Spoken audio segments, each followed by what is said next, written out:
Telangana secretariat کی شہید مساجد کا سنگ بنیاد 25 نومبر کو مفتی خلیل احمد شیخ الجامعہ رکھیں گے۔ تلنگانہ کے وزیر داخلہ محمد محمود علی، چیئرمین وقف بورڈ محمد سلیم اور دیگر نے جگہ کا کیا معائنہ۔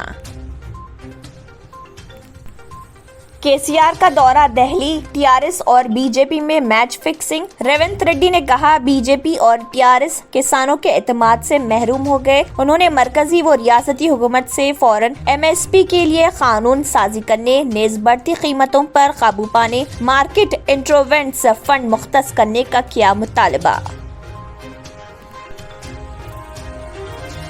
حیدرآباد کے نہرو زولوجیکل پارک میں ایک نوجوان نے ببر شیر کے غار میں اترنے کی کوشش کرتے ہوئے کچھ دیر کے لیے زو پارک میں موجود وزٹرز اور عملے کو کر دیا تھا پریشان۔ شیر کے غار میں خزانے کی تلاش میں گیا تھا سائی کمار۔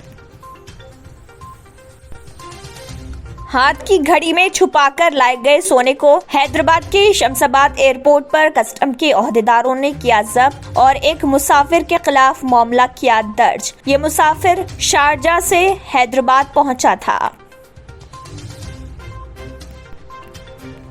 مجلس اتحاد المسلمین کے صدر و رکن پارلیمنٹ حیدرآباد بیرسٹر اسد الدین اویسی نے مجلسی یاقوت پورہ رکن اسمبلی سید احمد پاشا قادری کے ساتھ سنتوش نگر ڈویژن یاقوت پورہ حلقے میں کووڈ ویکسینیشن سینٹر کا کیا افتتاح۔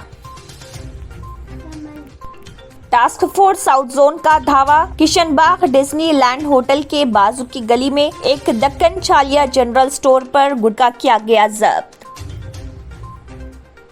اگر آپ نے ہمارے چینل کو ابھی تک سبسکرائب نہیں کیا ہے تو یہاں پر ریڈ کلر کا سبسکرائب بٹن دکھ رہا ہے، اسے کلک کریں اور ہمارے چینل کو سبسکرائب کیجیے اور ساتھ ہی ساتھ بیل آئیکن کو بھی کلک کیجیے جس سے آپ کو تازہ اپڈیٹ ملتی رہے۔